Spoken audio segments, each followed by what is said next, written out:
सामान्य व्यासपीठ, सर्व मान्यवर, इतर मित्र पक्षाचे सर्व ज्येष्ठ नेते आणि इथे उपस्थित माझे सर्व बंधू आणि बहिणी, टीका तर सगळीच लोक करतात या सरकारवरती. तुम्ही प्रत्येक भाषणामध्ये तुम्ही ऐकताय कोण ना कोण काहीतरी टीका करतेच आहे. या सरकारमध्ये देशाचं वाटोळ किती झालंय, देश कुठे नेऊन ठेवलाय, देशाची आर्थिक परिस्थिती काय आहे, प्रत्येक धंद्याची काय अवस्थिती झाली आहे आणि लोकांच्या खिशामध्ये काय आहे हे सगळ्यांना माहिती. तर मला ह्याच्यावरती आता चर्चा करायची नाही, कारण तुम्हाला सगळ्यांना माहिती आहे की ह्या सरकारने देश वाटोळ करून टाकले. तर ह्याच्यावरती अजून कशाला बोल. तर जे काय बोलायचंय, हे जे 2 मिनिटं राहिलेत आमचे, कारण आम्हाला पुढे जायचंय, तर थोडं आपण एक वेगळ्या दिशेने जाऊ. पहिला आपण साहेबांबद्दल बोलू, पवार साहेबांबद्दल. मला खरं माहिती नव्हतं JNPTचं फाउंडेशन स्टोन पण साहेबांनीच केलेलं होतं. HP आम्ही BPCLचं पण त्यांनी केलेलं होतं आणि इतर जेवढे पण इंडस्ट्रीज ह्या एरियामध्ये आले सगळं साहेबांनी केलं. जेव्हा वादळ आलेलं होतं आपल्या उरणमध्ये, तेव्हा सगळ्यांचे घर उडून गेलेले होते, होडी बोटी सगळे उडून गेलेल्या होत्या. तेव्हा एका दिवसामध्ये त्यांनी 300 बोटी सँक्शन करून घेतलेल्या होत्या. हे तुम्हाला माहिती असेल. हे पूर्वीच्या गोष्टी. इतर काय सिडकोचे डेव्हलपमेंट असे सारे 12% विषय असतील, जेवढे पण विषय त्यांच्या हातामध्ये होते त्यांनी करून दाखवले. का त्यांच्या हातामध्ये होतं करायला. तेव्हा मुख्यमंत्री होते, केंद्रामध्ये पण मंत्री होते, जे पण त्यांच्या ताब्यात होतं त्यांनी ते करून दाखवलं. आता इतर येतो विषय की बाकीचे लोक का नाही करत. मी विकास एका दुसऱ्याच्या मतदारसंघामध्ये करू नाही शकत, कारण तो माणूस म्हणणारा माझा मतदारसंघ आहे, तू इथं काय करतोय. बारामतीमध्ये दुसरं कोणी नाही शकत, पिंपरी चिंचवडमध्ये दुसरं कोणी नाही शकत. आपापल्या पद्धतीने आपापले तिकडचे स्थानिक लोक नाही तर तिकडचे उमेदवार जे निवडून येतात ते चांगलं काम करायचा प्रयत्न करतात. खूप वर्षावरती आमच्यावरती टीका होते की तुम्ही बारामतीच्या बाहेर विकास नाही करत, पिंपरी चिंचवडच्या बाहेर करत नाही. माझं एवढं फक्त म्हणणं आहे की ते जर माझ्या हातात असलं असतं तर आम्ही केलं असतं. गणेश नाईकांच्या हातामध्ये नवी मुंबई होती, त्यांनी चांगलं तिथं काम करून दाखवलं. इतर जेवढे पण नेते त्यांच्या हातामध्ये जे कॉर्पोरेशन जेवढे पण मंत्रीपद होते त्यांनी पद्धतीने त्यांनी तिथं काम करून दाखवलं. पण माझं असं म्हणणं आहे की आता हे जे सगळे मावळचे विषय हे नक्कीच आता होणार. का, कारण मी माझा मतदारसंघ आहे म्हणून त्या पद्धतीने मी मन लावून काम करणार. कोळी समाजाचा विषय आहे आणि इतर पश्चिम महाराष्ट्राचे सगळे लोक,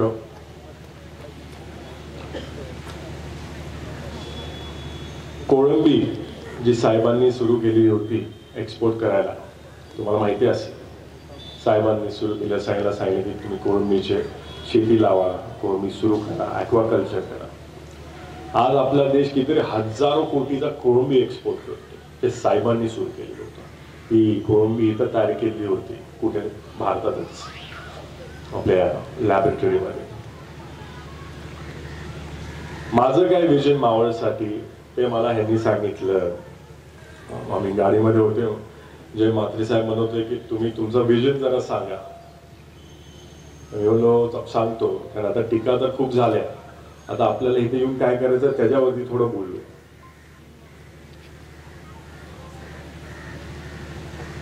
बारामतीमध्ये माझ्या आईने ते टेक्सटाईल पार्क काढले, तिथं फक्त महिलांना रोजगार मिळतो. तर त्या पद्धतीने फक्त महिलांसाठी मला इथं काहीतरी करायचं अख्ख्या मावळ मतदारसंघामध्ये. मुरुडचं वेगवेगळं, पनवेलचं वेगवेगळं, मावळ, पिंपरी चिंचवड डेव्हलप झालंय तिथं काय सगळे आपलं चांगलं काम करतात, पण जिथं गरज आहे पहिला तिथं मला काहीतरी चांगलं करायचं. माझं असं मनात होतं की तुम्ही एवढे सगळे लोक आहेत जे मासे पकडतात, सगळ्यांनी एकत्र येऊन सगळे कॉर्पोरेट कोऑपरेटिव्ह ऑर्गनायझेशन सुरू केलं, जसं की गर्दे म्हणून आहे तिकडे आपल्या कोकणात. मच्छी पकडतात, तुझं प्रोसेस करतात आणि परदेशात एक्सपोर्ट करतात.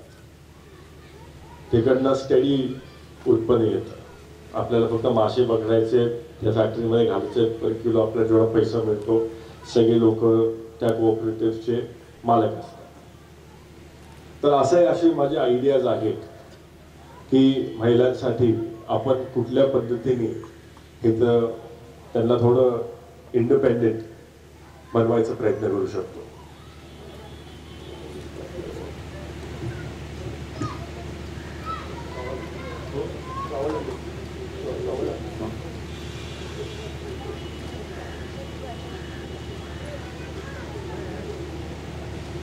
मुलांसाठी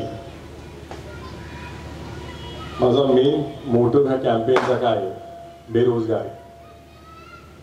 बेरोजगार हा सगळ्यात मोठा विषय आहे आपल्या देशामध्ये, कारण आजकाल युवकांची संख्या खूप मोठी आहे.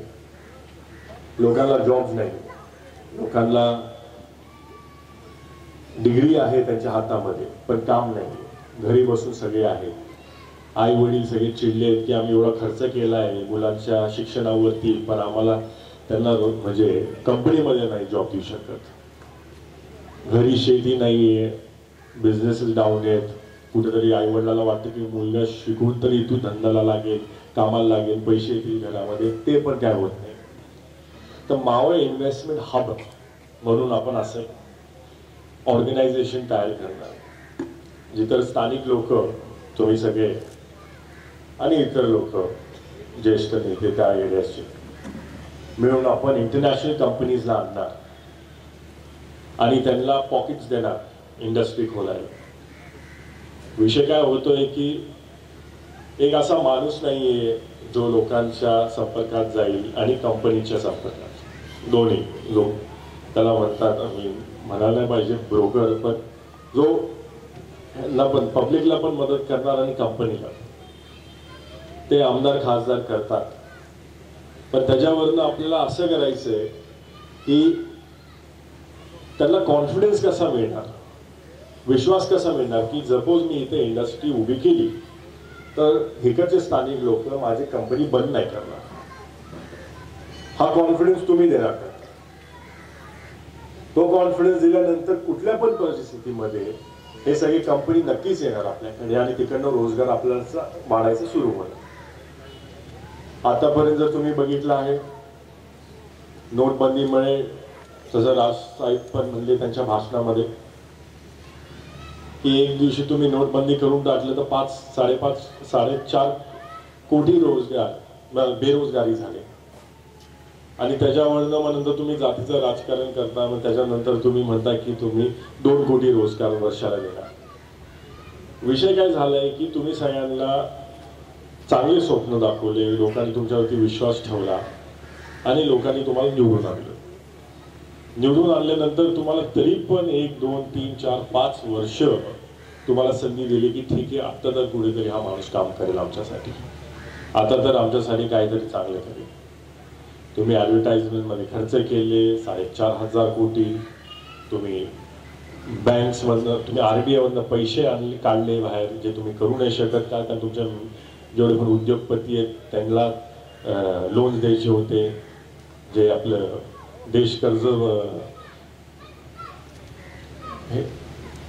कर्जात हे झालंय, वाहून गेलंय. तर जेवढे पण कंपनीज आहेत त्यांच्याकडे पैसे नव्हते तर तुम्ही RBI कडनं काढून त्यांना देत होता. एवढ्या सगळ्या ज्या गोष्टी झाल्या आहेत तेव्हा एका पातळीवरती आता सगळ्यांना कळालं आहे की हे सगळे खोटं आहे. किती पण तुम्ही प्रयत्न केले लोकांना सांगायला की आता आम्ही विकास करतोय, कोणाला काय दिसत नाही.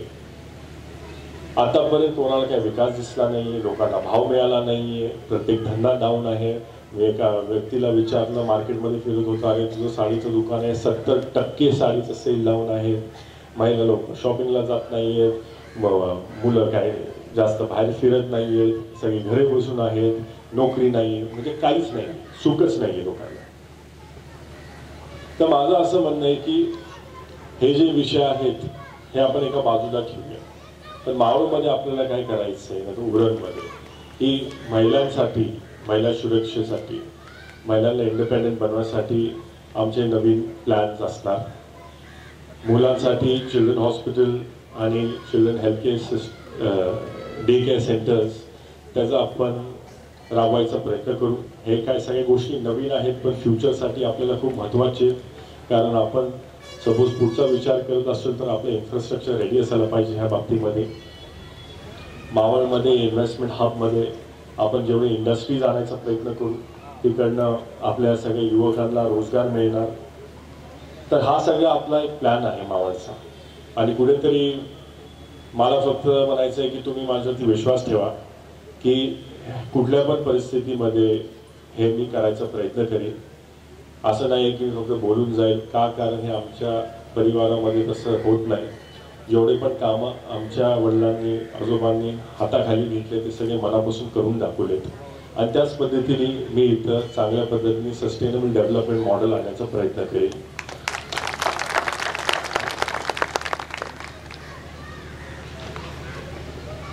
स्थानिक विषय पण खूप आहेत, मला त्याच्यामध्ये पडायचं नाही. आता मला फक्त एवढं सांगायचं आहे की 29 तारखेला मतदान आहे. आपल्याला घड्याचं बटन दाबायचं आहे. घड्याळमध्ये सर्व मित्रपक्ष, काँग्रेस, मनसे, RPI, शेकाप आणि इतर मित्रपक्ष आणि सगळ्यांना घेऊन आपल्याला ही सीट निवडून आणायची. तर माझी एवढीच विनंती आहे की कुठल्या पण परिस्थितीमध्ये तुम्ही सगळ्यांना घराच्या बाहेर काढा, मतदान टाका आणि बहुमताने जिंकून आणा. एवढी माझी विनंती. जय जय महाराष्ट्र.